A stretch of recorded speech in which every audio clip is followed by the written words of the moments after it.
नमस्कार, आप देख रहे हैं नेशनल न्यूज। मैं हूं आपके साथ साहिबा। नेशनल न्यूज में सबसे पहले नजर डालते हैं हरियाणा की खास खबरों पर। सबसे पहले हेडलाइंस। जींद उपचुनाव प्रचार रैली के दौरान जींद पहुंचे हिसार के सांसद दुष्यंत चौटाला। रणदीप सुरजेवाला को बताया चाइनीज लड़ी।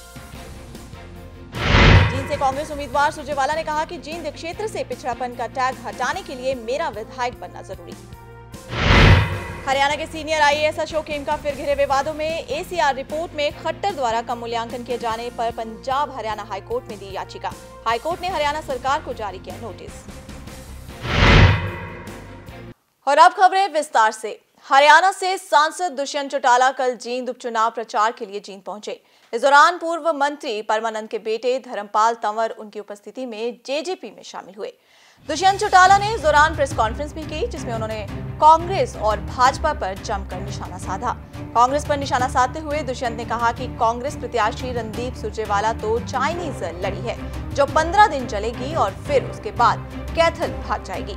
यही नहीं, उन्होंने इनेलो को भी आड़े हाथों लेते हुए कहा कि इनेलो ने तो अपने कार्यकर्ताओं को कप और प्लेट में चाय पीने से मना कर दिया है और अब वे कटोरे में चाय पी रहे हैं।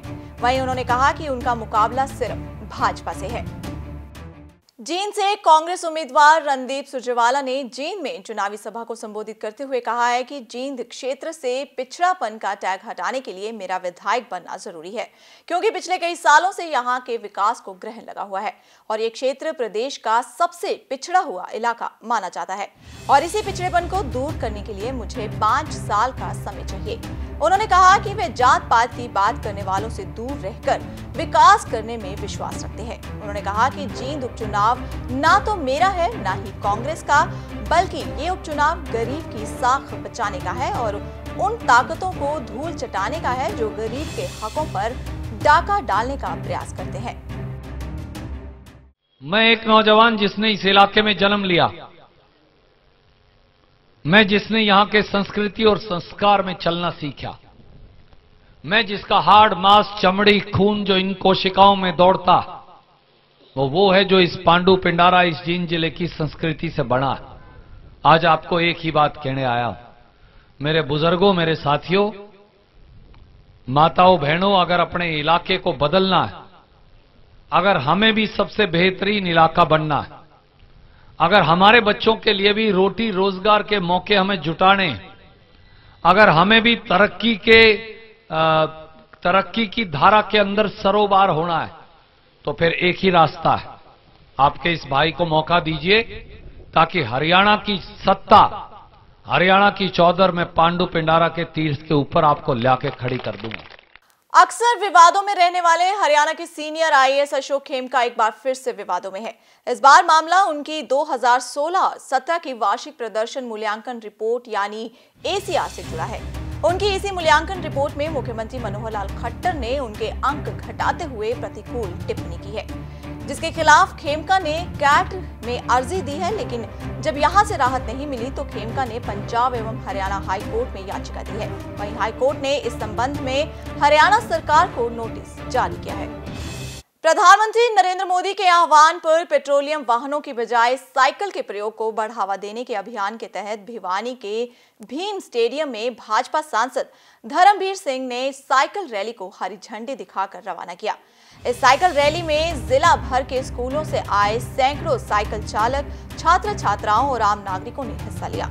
साइकिल चालकों ने इस अभियान द्वारा ये संदेश दिया कि साइकिल का प्रयोग न केवल हमारे स्वास्थ्य को ठीक रखता है, बल्कि इसका प्रयोग वातावरण को स्वच्छ बनाने में भी उपयोगी है। इस मौके पर सांसद धर्मवीर सिंह ने कहा कि यदि भारत की 125 करोड़ जनता 20 किलोमीटर के दायरे के लिए साइकिल का प्रयोग करे तो हमारे देश से प्रदूषण की समस्या अपने आप ही समाप्त हो जाएगी। उन्होंने कहा कि प्रधानमंत्री द्वारा पेट्रोलियम मंत्रालय के माध्यम से शुरू किए गए साइकिल चलाओ अभियान को जिला के नागरिकों को अपनाना चाहिए ताकि वे आसपास के पर्यावरण को बेहतर बनाने में मदद कर सके और साथ ही अपने स्वास्थ्य को भी बेहतर बना सके। के मार्फत से और माननीय प्रधानमंत्री जी की बात को मानकर जिस प्रकार से फैसला ये पेट्रोलियम मिनिस्ट्री ने लिया है और इनकी कॉरपोरेशन, खासकर क्योंकि हमारा भिवानी एचपीसीसीएल के अंडर आता है, तो मैं बधाई देता हूँ इससे जुड़े हुए सभी साथियों को, चाहे वो यहाँ पर एजेंसियों के मालिक हों, डिस्ट्रीब्यूटर हों या इनके अधिकारीगण हों, जिन्होंने ये फैसला लिया, क्योंकि पर्यावरण इतना खराब हो चुका है, खासकर हमारा। आज विदेशी आदमी जब यहाँ आता है तो ये मान के चलता है कि हिंदुस्तान में आते ही मेरी उम्र कम होगी, सांस लेने में भी तकलीफ होती है। आज हॉस्पिटल में जाके देखोगे इसी मौसम में कितना भयानक बीमारियां फैल रही हैं। एक समय था जब इस देश का आदमी बड़ी अपनी आंखों से साफ आसमान देखता था, दूर दराज का दिखता था। आज हमें यहाँ से घंटा घर नजर नहीं आता। इसलिए एक ऐसी पहल, क्योंकि ये ही कोल से बनने वाली बिजली, ट्रेन कभी चलती थी कोयले से, अब धीरे धीरे सौर ऊर्जा से, पेट्रोलियम पदार्थों से, गैस से, जहां हम कुकिंग गैस भी इसका यूज करते हैं, गाड़ियां भी धीरे धीरे इसी प्रकार से आइए इनसे चलने लगी। मैं ये मान के चलता हूं कि इस बात का हमें बहुत अच्छी प्रेरणा मिलेगी, न केवल भिवानी में बल्कि सारे देश और प्रदेश में प्रेरणा मिलेगी। और आज ये मान के चलिए कि जो मैसेज आएगा कि हम किसी प्रकार से अपने दफ्तरों में, अपने काम की जगह हम कार और बाइक की बजाय केवल और केवल साइकिल का उपयोग करेंगे, तभी हमारी पैसे की भी बचत होगी, पर्यावरण भी सुधरेगा। हरियाणा में पिछले 4 सालों से अवैध खनन में लगातार बढ़ोतरी देखने को मिल रही है। मिली जानकारी के अनुसार खनन माफिया और सरकारी अधिकारियों की मिलीभगत से यह अवैध खनन कार्य चल रहा है, जिसका किसानों और मजदूरों की तरफ से लगातार विरोध किया जा रहा है। राष्ट्रीय वीर किसान मजदूर दल के राष्ट्रीय अध्यक्ष राकेश दलाल ने प्रेस वार्ता को संबोधित करते हुए कहा कि इस अवैध खनन के खिलाफ कई बार सांसद धर्मवीर सिंह, सांसद राजकुमार सैनी द्वारा आवाजें उठाई गई और इस मामले में सरकार को लिखित ज्ञापन भी सौंपा गया, लेकिन सरकार की तरफ से अभी तक कोई भी कार्रवाई नहीं की गई है। यही नहीं, अवैध खनन को लेकर राज्यपाल को भी ज्ञापन सौंपा जा चुका है, जिसके बावजूद भी अवैध खनन धड़ल्ले से चल रहा है। राष्ट्रीय वीर किसान मजदूर संगठन और उस संगठन के माध्यम से हम किसानों की और मजदूरों की आवाज़ों को उठाएंगे। और जो हरियाणा के अंदर अवैध माइनिंग का मुद्दा चला हुआ है, जिसमें सरकार की शय से लोगों ने अवैध माइनिंग कर जनता के खजाने को बहुत लूटा है और सरकार जो है उसके ऊपर कोई कार्रवाई नहीं कर रही है।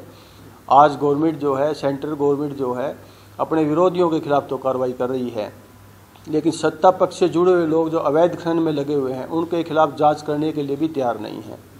हम कहते हैं कि आप अखिलेश यादव के खिलाफ भी कार्रवाई कीजिए अगर उन्होंने अपने कार्यकाल में कोई गलत कार्य किया है, लेकिन जो आपकी सरकार हरियाणा के अंदर है, जो अवैध माइनिंग में लगी हुई है, आपको इनके खिलाफ भी जांच बिठा देनी चाहिए। जहां एक तरफ हमारे देश की बेटियां अलग अलग क्षेत्रों में अपने देश का नाम रोशन कर रही हैं, वहीं अब हरियाणा के फतेहाबाद के गांव बन्नेवाल की बेटी मनीषा एक अलग कीर्तिमान अपने नाम करने जा रही है। 24 वर्षीय मनीषा 21 जनवरी को साउथ अफ्रीका की सबसे ऊंची चोटी किलिमंजारो पर भारत का तिरंगा झंडा फहराने जा रही है। आपको बता दें कि किलिमंजारो साउथ अफ्रीका की सबसे ऊंची चोटी है, जिसकी धरातल से ऊंचाई 19,341 फीट है। कैथल सिटी मॉल स्थित रेड रॉक जिम पहुंची मनीषा ने बताया कि उसका सपना माउंट एवरेस्ट की चोटी पर देश का तिरंगा फहराना है और वह 3 अप्रैल से अपनी माउंट एवरेस्ट की चढ़ाई भी शुरू करने जा रही है, जिसके लिए उसकी सारी तैयारियां पूरी हो चुकी हैं। मैं फिजिकली बहुत ट्रेनिंग सुबह मॉर्निंग में उठती थी। मेरे घर का ऐसा बैकग्राउंड है कि हर कोई जाता है रनिंग करने के लिए, हर कोई मॉर्निंग में और इवनिंग में दोनों टाइम। तो फिर मैं डेली ये बोलती थी मम्मी मुझे एवरेस्ट के लिए करना है, तो बोलती थी कि चल कर ले। मम्मी पहले तो मानी नहीं घर वाले, फिर मैंने HMA में अप्लाई किया। वो बोले आपको वेटिंग में रखना पड़ेगा, अभी नहीं, पॉसिबल नहीं है। 18 में ही मैंने बेसिक और एडवांस दोनों ट्रेनिंग की है। तो फिर उनका रिप्लाई आ गया, मेल आया उनका कि आपका हो गया है मई में। वो मम्मी ने बोला कि पहले लड़के वाले ग्रुप में नहीं जाना, तुझे लड़की वाले ग्रुप पे जाना है, क्योंकि मैं फर्स्ट टाइम घर से बाहर निकली थी। तो फिर मैं गर्ल्स वाला ग्रुप था मई जून में, उसमें मैंने अप्लाई किया। हम 72 स्टूडेंट थे, जिसमें 35 स्टूडेंट को A ग्रेड मिला था, जिसमें मुझे भी A ग्रेड मिला था।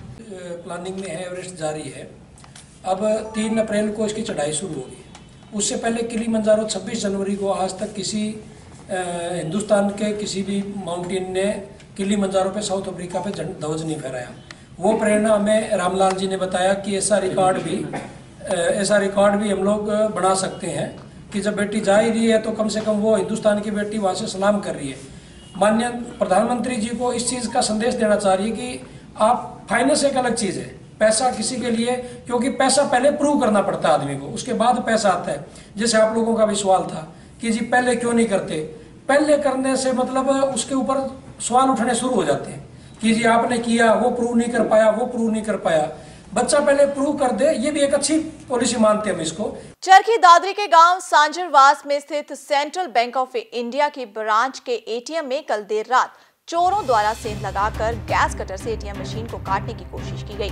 चोरों ने सबसे पहले एटीएम में लगे कैमरा पर स्प्रे किया और फिर जैसे ही एटीएम को काटने की कोशिश की गई तो वहां मौके पर मौजूद चौकीदार ने पुलिस को सूचित कर दिया, जिसके बाद पुलिस के पहुंचने पर चोर फरार होने में कामयाब हो गए। वहीं बौंद कला थाना पुलिस ने मौके पर पहुंचकर बैंक अधिकारियों के बयान पर अज्ञात चोरों के खिलाफ केस दर्ज कर जांच शुरू कर दी है। अभी पैसे तो चेक नहीं किए, अभी पुलिस की कार्रवाई पूरी होने के बाद हम चेक करेंगे। पैसे का कोई अभी लॉस नहीं हुआ हमारे पास। मेरी सूचना देते ही मौका पर आए, जिन्होंने इसका मायना किया। सीआईए स्टाफ और स्पेशल स्टाफ जो फुटेज निकाल कर वीडियो वगैरह लेकर अपने गुप्तचरों के हिसाब से मौका से रवाना हो गए। मैं मौका को संभाले हुए मैं करीब अब है 6,97,000 समथिंग मैनेजर ने बताई है। हमारा प्रयास है शायद काबू आ जाइए। गोलाचीका के स्थानीय खंड विकास एवं पंचायत अधिकारी कार्यालय के हॉल में महिला एवं बाल विकास विभाग द्वारा महिला सशक्तिकरण विषय पर आयोजित कार्यक्रम का आयोजन किया गया। उपायुक्त कैथल धर्मवीर सिंह ने उपस्थित गण को बतौर मुख्य अतिथि संबोधित किया। उन्होंने उपस्थित गण को कन्या भ्रूण हत्या न करवाने की शपथ भी दिलाई। उपायुक्त धर्मवीर सिंह ने जिलावासियों का आह्वान किया कि वे प्रसव पूर्व लिंग जांच न करवाएं। ऐसा करवाना कानूनी अपराध है, जिसके लिए सजा और जुर्माने दोनों का प्रावधान किया गया है। उन्होंने कहा कि लड़कियां वर्तमान समय में किसी भी क्षेत्र में लड़कों से पीछे नहीं है। मैसेज यही है कि जो लड़कियां हैं वो किसी भी मायने में लड़कों से कम नहीं, और जो बेटी बचाओ बेटी पढ़ाओ की जो मुहिम है जो माननीय प्रधानमंत्री महोदय ने 2015 में पानीपत से शुरू की थी, तो ये उसी के उसमें जो है वो लड़कियों की जो लिंगानुपात है वो घटे ना, तो उसी की उसमें जो है मतलब कि लड़कियां हमेशा जो है मतलब कि उनको बराबर का अवसर मिले और वो किसी तरह से कम ना हो। तो लड़कियों बेटियों को बचाने में और जो कन्या भ्रूण हत्या है उस तरह की जो बीमारी वो जो एक कुरीति है उसको अवॉइड करने के लिए ये कार्यक्रम जो है आयोजित किया। कहते हैं कि अगर दिल में कुछ कर दिखाने का जुनून हो तो कुछ भी मुश्किल नहीं है। जी हाँ, इस बात को सच कर दिखाया है धर्म नगरी कुरुक्षेत्र के शाहबाद में एक छोटे से गांव त्योड़ा के अभिषेक ने। खेलो इंडिया हॉकी राष्ट्रीय प्रतियोगिता में 17 वर्ष से कम आयु वर्ग में हरियाणा की टीम की तरफ से शाहबाद के खिलाड़ी अभिषेक ने अपने शानदार प्रदर्शन से स्वर्ण पदक अपनी टीम के नाम किया। हरियाणा की टीम ने लीग मैच में पंजाब को 2-0, झारखंड को 9-1 और चंडीगढ़ को 4-0 के अंतर से हराया। इसके बाद हरियाणा की टीम ने उत्तर प्रदेश की टीम को सेमीफाइनल में 3-2 के अंतर से हराया और फाइनल में अपनी जगह बनाई। इस टूर्नामेंट का मुकाबला पंजाब के साथ हुआ और हरियाणा की टीम ने शानदार प्रदर्शन करते हुए पंजाब को 1-0 के अंतर से हराकर खेलो इंडिया हॉकी राष्ट्रीय चैंपियन होने का गौरव हासिल किया। इस मौके पर जब अभिषेक से बात की गई तो अभिषेक ने बताया कि वे हॉकी कोच गुरबाज सिंह से हॉकी की बारीकियों के बारे में प्रशिक्षण हासिल कर रही है। अभिषेक ने यह भी कहा कि कई बार उसके घर की आर्थिक हालत ठीक ना होने के चलते उसे हॉकी खेलना एक सपना सा लगता था। यही नहीं, अभिषेक के पिता ने अभिषेक की ट्रेनिंग के लिए अपने दुधारू पशुओं को तक बेच डाला। पिछले 8 साल हो गए हॉकी खेलते हुए। तो शुरू कैसे करी थी खेलनी आपकी? शुरू संदीप सिंह है, मैंने उनको देख के शुरू करी थी। अभी वो ओलंपिक जिस टाइम ओलंपिक खेल गए थे उसके बाद हमने शुरू करी थी। तो अब कहाँ तक खेल रहे हैं अभी आप? अभी हम कल खेल के आए हैं खेलो इंडिया यूथ गेम में, जिसमें हरियाणा का गोल्ड मेडल आया है। तो आप कौन सी पोजीशन में टीम में खेल रहे थे? मैं उसमें गोलकीपर खेल रहा था टीम में। कहाँ पे खेल रहे थे? मुंबई खेलने गए थे हम। सुनो, बड़ी खुशी की बात है, पहले तो बच्चे ने गोल्ड मेडल हासिल किया और हम लोगों ने उसके लिए इतना संघर्ष किया कि रात को मैं सवेरे 3:30 बजे खड़ा होता हूँ इनको नहला धुला के तैयार करके 4 बजे ग्राउंड में छोड़ना पड़ता है। जितना मैं कमा रहा हूँ हैंड टू माउथ इन्हीं बच्चों के ऊपर लगा रहा हूँ। मैंने ये नहीं देखा कि बच्चा मेरे घर में कुछ है, दरवाजे तक भी नहीं है, खिड़की तक नहीं है मेरे घर। नेशनल न्यूज की हरियाणा खबरों में अब तक के लिए बस इतना ही। मुझे साहिबा को दीजिए इजाजत। नमस्कार।